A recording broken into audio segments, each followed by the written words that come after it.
Bonjour, aujourd'hui on va faire le cours de la combustion des matériaux organiques avec une application. Donc les matériaux organiques sont d'origine végétale comme le coton, le bois, le pétrole, ou bien d'origine animale comme la peau, le tissu, le cuir, ou bien d'origine synthétique comme le plastique et le papier, etc. Donc on a beaucoup de matériaux organiques dans la nature. Par exemple, on prend le papier. Le papier, c'est un matériau organique. On fait brûler le papier.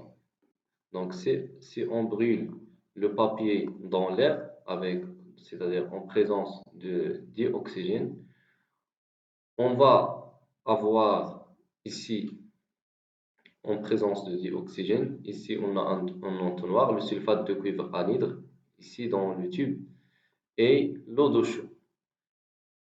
Lorsqu'on brûle le papier, on va avoir que l'eau de chaud troublée et le sulfate de cuivre anhydre bleui, c'est-à-dire il devient bleu. Ça montre qu'il y a de l'eau, car le sulfate de cuivre anhydre, lorsqu'il devient bleu, indique la présence de l'eau. Et l'eau de chaud, lorsqu'il se trouble, ça indique qu'il y a présence de CO2. Donc, les produits de la combustion du papier, c'est un matériau organique, on trouve H2O, l'eau et le CO2. Donc, on peut écrire une équation simplifiée de la combustion de papier. Donc, on a le papier plus le dioxygène donne H2O. On sait qu'il y a l'eau dans les produits car le sulfate de cuivre anhydre devient bleu. Ou bien, on peut trouver ici des gouttelettes d'eau, des fines gouttelettes d'eau. On appelle ça la buée. Donc, la buée indique aussi la présence de l'eau. On a aussi le CO2 comme des produits et on a aussi d'autres produits. Ici, on a les réactifs. Les réactifs sont le papier et le dioxygène. Et les produits, on a l'eau plus le dioxyde de carbone plus d'autres produits. Le dioxygène qui se trouve dans l'eau et dans le dioxyde de carbone, il vient de l'air. Car on sait que chaque équation elle doit être équilibrée en genre et en nombre. D'abord, en genre. Donc, s'il y a les atomes d'oxygène dans les produits, donc il vient de réactifs. Le réactif ici, c'est l'air, le dioxygène qui se trouve dans l'air. Et pour les atomes de carbone et d'hydrogène, on sait que le carbone ne trouve pas dans l'air, donc le carbone et l'hydrogène, ils viennent du papier. Donc, on peut conclure que le papier est constitué d'atomes de carbone et d'atomes d'hydrogène, essentiellement d'atomes de carbone et d'atomes d'hydrogène. Si on a brûlé,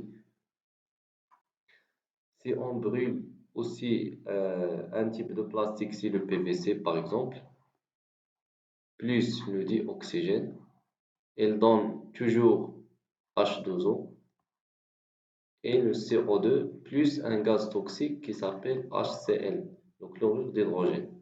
Donc on peut conclure aussi que le PVC il est constitué d'atomes d'hydrogène, de carbone et plus le chlore. Donc le PVC il est constitué de trois atomes, essentiellement de trois atomes, c'est le carbone, le hydrogène et le chlore.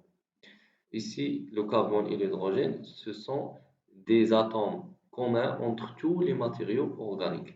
Donc, on peut dire que les matériaux organiques, pour la conclusion, les matériaux organiques sont constitués essentiellement d'atomes de carbone et d'atomes d'hydrogène. Par exemple, si on a plusieurs molécules, donc, d'après cette conclusion, on peut dire que l'eau, ce n'est pas une matière organique car il ne contient pas l'atome de carbone. Donc, le méthane, il contient le carbone et l'hydrogène essentiellement, donc c'est une matière organique. Le butane aussi, c'est une matière organique.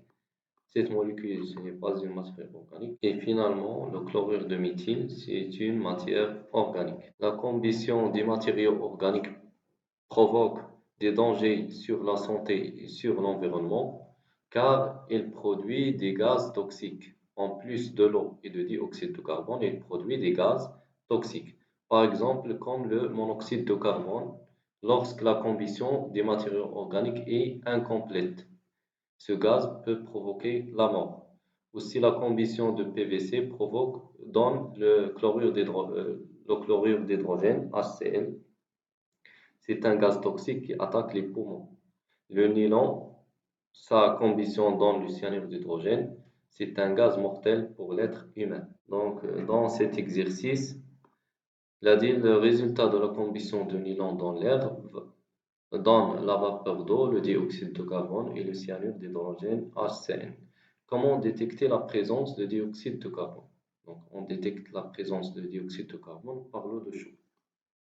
L'eau de chaud qui se trouble indique la présence de CO2. Pour la deuxième question, quels sont les atomes entrant dans la composition du nylon? Si on fait une équation simplifiée, donc le nylon plus le dioxygène donne H2O, l'eau plus CO2 plus HCN. Donc les atomes entrant dans la composition de nylon sont l'hydrogène, le carbone et l'azote.